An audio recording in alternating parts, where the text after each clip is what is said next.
The young couple had just completed their long journey into the mountains for a weekend away at an extremely secluded and exclusive resort hotel. Earlier that day, the man had surprised his girlfriend by picking her up from work with her bags already packed.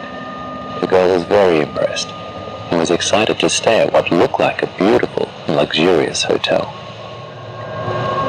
When they entered the lobby, they were slightly unsettled that not only was there no one at the reception to greet them, there was no one to be seen anywhere.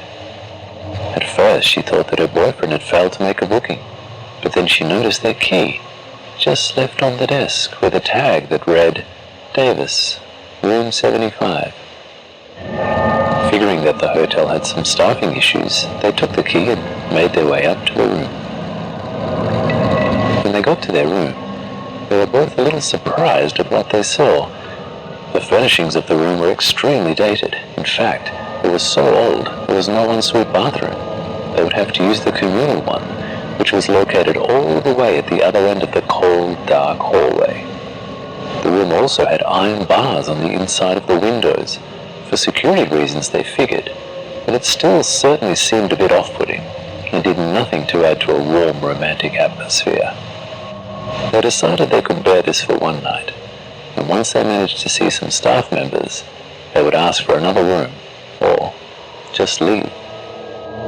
They got settled in, and the woman ventured down the hall and enjoyed a nice, hot shower. At least the water is hot and the bathroom is clean, she thought to herself. It was then she thought she heard voices.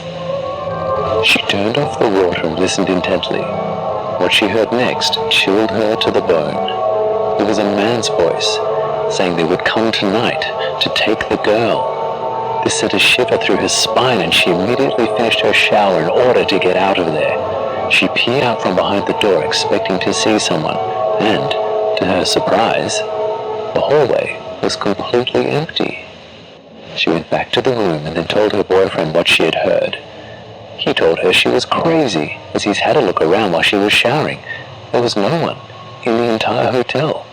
It would appear that they're completely alone. They went to bed and were surprised at how comfortable the bed actually was. They both drifted off to sleep quickly. That was until the woman heard a noise. "Someone's trying to get in," she thought. She called out to her partner. "Dave, someone's coming," she said. "Don't be ridiculous," he said. "It's probably the wind. Look, we're completely safe. The door is locked and bolted, and the windows have bars, right? No one can get in here." This made her feel mildly better. However, she still couldn't fully get settled, especially since what she had heard earlier had crawled back into her mind. Suddenly, she heard a noise again, and she looked over the end of the bed at the fireplace. The fireplace, she thought.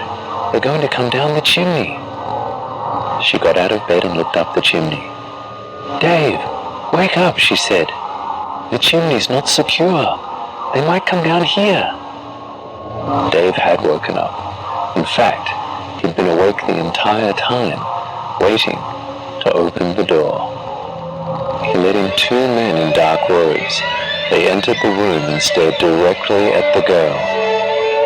The girl knew they had come for her. She tried to scream, but couldn't. "What the hell is going on?" she thought. "Dave, what have you done? Why?"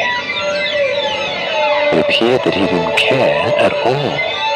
Dave did nothing as the two cloaked figures moved closer and closer to his girl. They grabbed the girl and dragged her down the hall, off into the darkness. As it turns out, a week earlier, Dave had incurred some massive losses at a mafia-run blackjack game. He had no way to pay his debts, so he offered up his girlfriend. They accepted, and then they set up the stay at the hotel to make it happen. Dave left the hotel, relieved that his debt was clear, without a hint of guilt at what he'd just done.